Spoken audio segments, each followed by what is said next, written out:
यशायाह अध्याय 28। उत्तरी राज्य को चेतावनी। घमंड के मुकुट पर हाय जो एप्रेम के मतवालों का है, और उनकी भड़कीली सुंदरता पर जो मुरझाने वाला फूल है, जो अति उपजाऊ तराई के सिर पर दाख मधु से मतवालों की सी है। देखो, प्रभु के पास एक बलवंत और सामर्थी है, जो ओलों की वर्षा या उजाड़ने वाली आंधी या बाढ़ की प्रचंड धार के समान है। वह उसको कठोरता से भूमि पर गिरा देगा। एप्रेमी मतवालों के घमंड का मुकुट पांव से लताड़ा जाएगा, और उनकी भड़कीली सुंदरता का मुरझाने वाला फूल जो अति उपजाऊ तराई के सिरे पर है, वह ग्रीष्मकाल से पहले पके अंजीर के समान होगा, जिसे देखने वाला देखते ही हाथ में ले और निकल जाए। उस समय सेनाओं का यहोवा स्वयं अपनी प्रजा के बचे हुओं के लिए सुंदर और प्रतापी मुकुट ठहरेगा, और जो न्याय करने को बैठते हैं उनके लिए न्याय करने वाली आत्मा, और जो चढ़ाई करते हुए शत्रुओं को नगर के फाटकों से हटा देते हैं उसके लिए वह बल ठहरेगा। यशायाह और नशे में चूर यहूदा के भविष्यवक्ता, ये भी दाखमधु के कान डगमगाते और मदिरा से लड़खड़ाते हैं। याजक और नबी भी मदिरा के कारण डगमगाते हैं।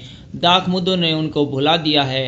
वे मदिरा के कारण लड़खड़ाते और दर्शन पाते हुए भटक जाते हैं और न्याय में भूल करते, क्योंकि भोजन के सब आसन वमन और मल से भरे हैं, कोई शुद्ध स्थान नहीं बचा।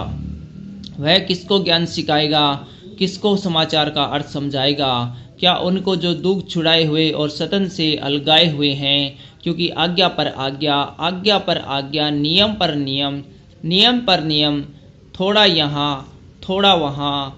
वह तो इन लोगों से परदेसी होठों और विदेशी भाषा वालों के द्वारा बातें करेगा, जिनसे उसने कहा विश्राम इसी से मिलेगा, इसी के द्वारा थके हुए विश्राम पाएंगे।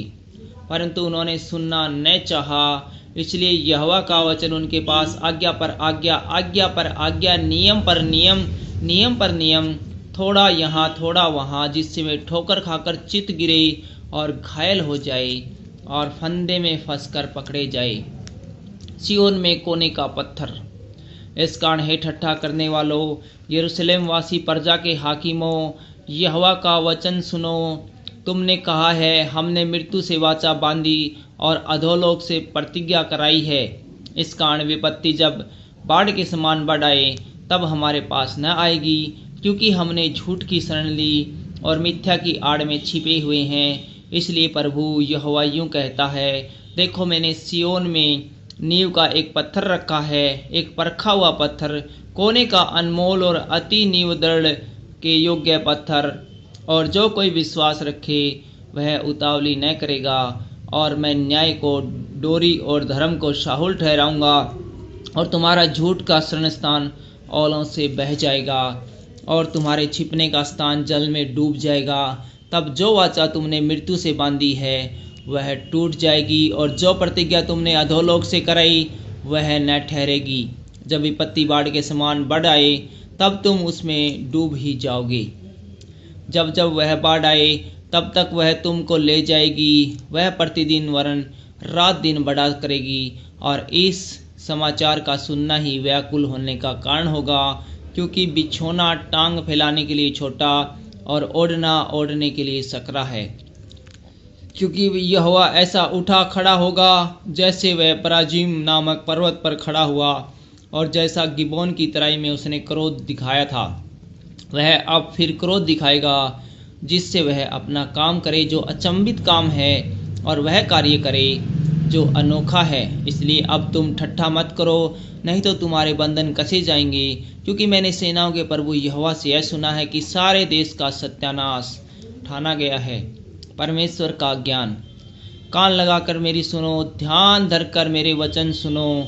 क्या एक हल जोतने वाला बीज बोने के लिए लगातार जोतता रहता है? क्या वह सदा धरती को चीरता और हेंगा फेरता रहता है? क्या वह उसको चौरस करके सौंप को नहीं चीरतराता, जीरो को नहीं बिखेरता, और गेहूं को पांति पांति करके और जौ को उसके निज स्थान पर, और कठिए गेहूं को खेती की छोर पर नहीं बोता? क्योंकि उसका परमेश्वर उसको ठीक ठीक काम करना सिखाता और बतलाता है।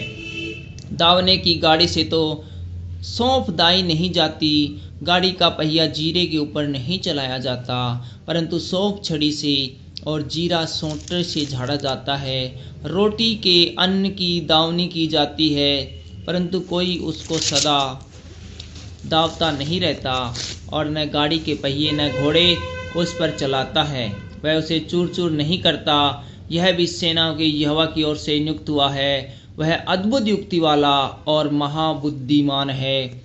Thank you.